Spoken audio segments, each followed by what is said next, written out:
Oh hi, I'm any given editor at the Gospel Collusion.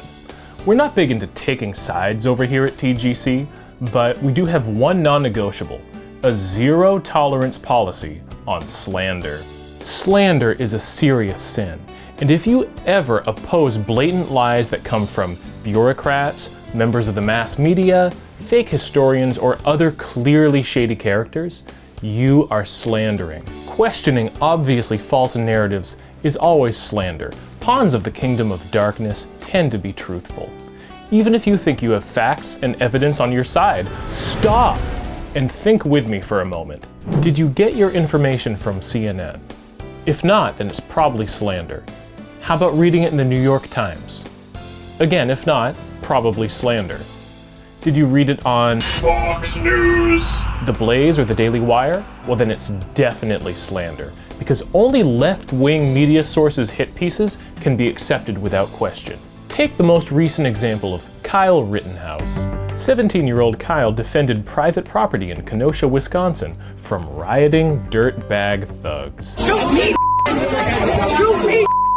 When a mob of the ingrates attacked him, Kyle tried to avoid harming them by retreating and firing warning shots, but they chased him, intending to seriously injure or perhaps murder him.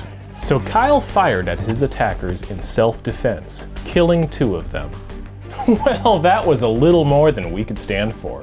The left-wing media spun the story to try and make it seem like Kyle was some sort of vicious alt-right neo-Nazi. And then we piled onto the bandwagon days after the facts were clearly known with our own soul-stirring hit piece, Why I Hate August. One of our fine authors showed his brave willingness to further his fantasies about systemic oppression and hidden structures of systematic racism in 21st century America, with plenty of Foucaultian fixation on black bodies and white bodies. The article's piece de resistance was categorizing Kyle as a mass shooter in the same league as the likes of Dylan Roof. That's right, we equated Kyle with a demonic, racist mass murderer. That's just one example of our biblically rooted gospel approach to slander. Of course, some of our readers have been too tribalistic and reductionistic to understand how we could justify doing this and not even apologize. It's really quite simple. The fact that Kyle Rittenhouse is a white male who owns a gun and knows how to use it is proof that he's a member of the great unwashed and wouldn't fit in very well around here at the Gospel Collusion. People who own guns are bad. Now, some of Kyle's racist admirers have said, look at the violent mob attacking him. What else could he do but defend himself? But maybe Kyle was just getting what he deserved. After all, look at him. Just look at him. Isn't that the face of a white supremacist? Kyle Rittenhouse's life has been one long series of microaggressions. The endless series of dog whistles perpetrated by Kyle forced these peaceful protesters to attack him. I know some of my angry right-wing brethren are going to try and search out connections to Marxism or critical race theory, and that hurts my heart. But, church, we must do better. We must renounce every form of injustice and bigotry. You bunch of gun-toting, Bible-thumping rednecks. You might ask yourself, why does such a well-documented story spark such a terrible take from TGC? Well, it's because we're complete frauds. Let's face it, the Gospel Collusion purports to give advice for everyday American Christians about the real issues they encounter in their little hard-knock everyday lives. But the fact is, we bring the same elitist, progressive perspective that one might find in, the Huffington Post or the Atlantic. We just kind of wrap it up in Christian jargon. Like most of our staff, I've spent my entire life insulated in a bubble from the challenges that most of our readers face. My mommy and daddy paid for several years of leisurely university education, after which I transitioned seamlessly into my cushy writing job where I can set you straight on your backwards, outdated fundamentalist ideas and teach you how to engage culture in a missional way. Our website brings nuggets of enlightenment into your shabby, simplistic little world of apple pie and jingoism to help you develop a faith that works.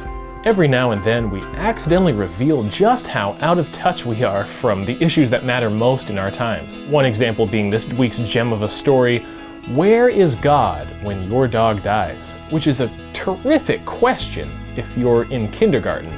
But this is us showing you our vulnerable side and the fact that we're just, struggling with adulting. Because as gospel-centered as we are, we can't help but partake in the first world idolatry of our fur babies.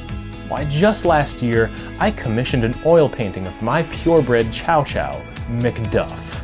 Guests never fail to admire the exquisite rendering of McDuff's fluffy face when they gather for Robin DiAngelo book club meetings at my house, socially distanced, of course. So with articles like this, we aspire to be that hip guidance counselor straddling a chair backwards and getting on your level. To paraphrase Romans 1, thinking ourselves to be relevant, we became as Rick Warren. And that's seeker attractive. Look, this is a huge subject, and believe me, we're gonna have a lot more to say about slander before 2020 is over. But for now, suffice it to say that the gospel collusion is totally politically neutral. We're never going to be for one party or another. We believe the gospel is a third way that's just above partisan politics. We strive to keep political bias out of our writings because we just want to focus on your spiritual well-being and gospel growth. Be on the lookout for an upcoming visit from a special friend of ours who's going to drop by and be talking about a new book he's written on the subject of leadership. That'll be on the next episode of our podcast. Until next time, be the change you want to see in the world. Blessings. La la la la la la la la la la la la la la la la la la la la